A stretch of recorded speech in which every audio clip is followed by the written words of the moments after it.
Bismillahirrahmanirrahim. Allahumma sholli ala Muhammad wa ala ali Sayyidina Muhammad.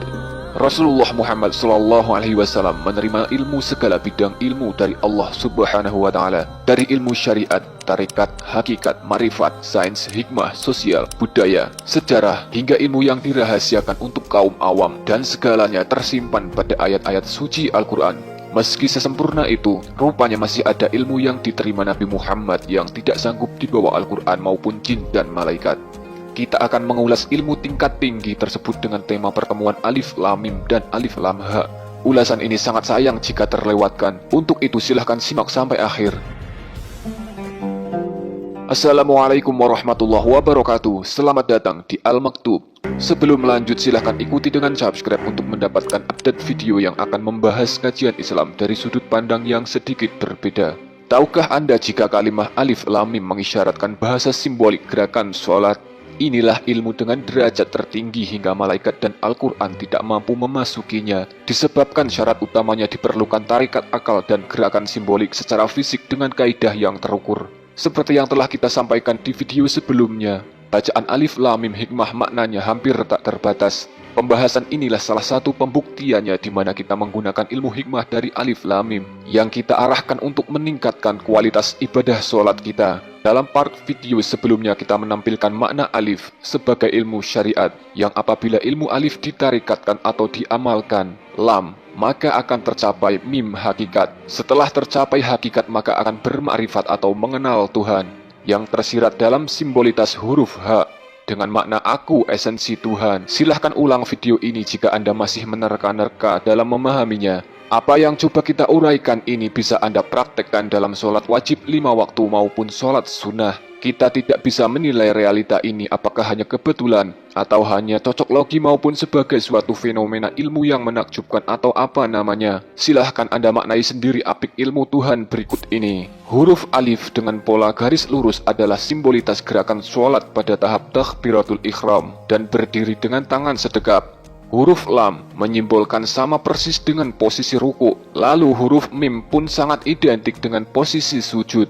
Pada posisi inilah mim bertemu ha dengan pengertian saat sujud dalam sholat adalah titik terdekat kemakrifatan seorang hamba pada Allah. Pengertian ini dapat dikuatkan dari banyak alasan. Secara bahasa simbolik huruf mim dan ha memiliki pola serupa, hanya berbeda pada garis tengah di huruf ha. Mengisyaratkan kedekatan dengan yang maha dekat hanya dibatasi status sebagai mim hamba dan hak Tuhan.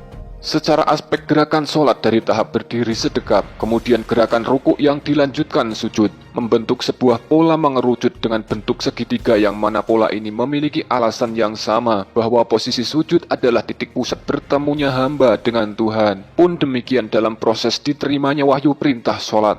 Baginda Nabi Muhammad berada di titik paling dekat dengan Allah Subhanahu wa taala di mana titik tersebut belum pernah dicapai siapapun sebelum dan sesudahnya dan tidak pula bisa dicapai makhluk lain baik jin maupun malaikat. Dalam peristiwa Isra Mi'raj inilah hakikat mim hamba dan hak esensi Tuhan bertemu. Secara pesan tersirat dari keseluruhan sholat sendiri, posisi sujud yang kita simpulkan sebagai titik pertemuan hamba dan Tuhan, kemudian dilanjutkan tahap tahiyat dan salam, merupakan kunci bagaimana seharusnya kita menjalani hidup.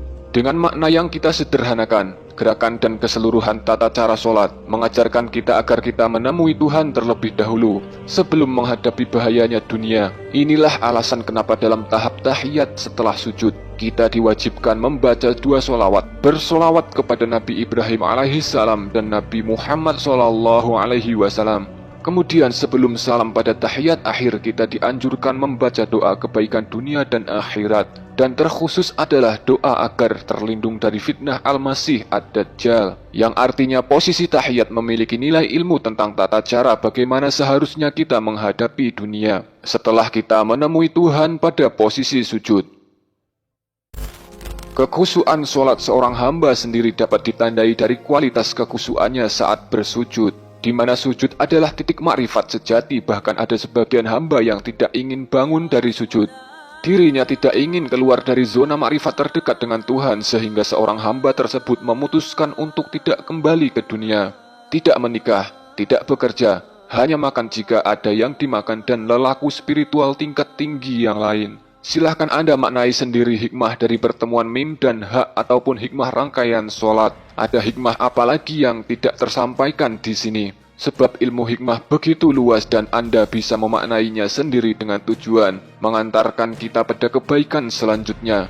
Mungkin susunan kalimat, bahasa, dan tema yang penulis pakai di ulasan ini tidak mampu menyampaikan kesempurnaan tingginya derajat ilmu sholat yang sesungguhnya. Untuk itu silahkan ambil satu poin saja yang mudah diaplikasikan secara hakikat. Semoga Allah subhanahu wa ta'ala mengizinkan. Amin. Ya Rabbal Alamin. Wallahu alam bisawab. Wassalamualaikum warahmatullahi wabarakatuh.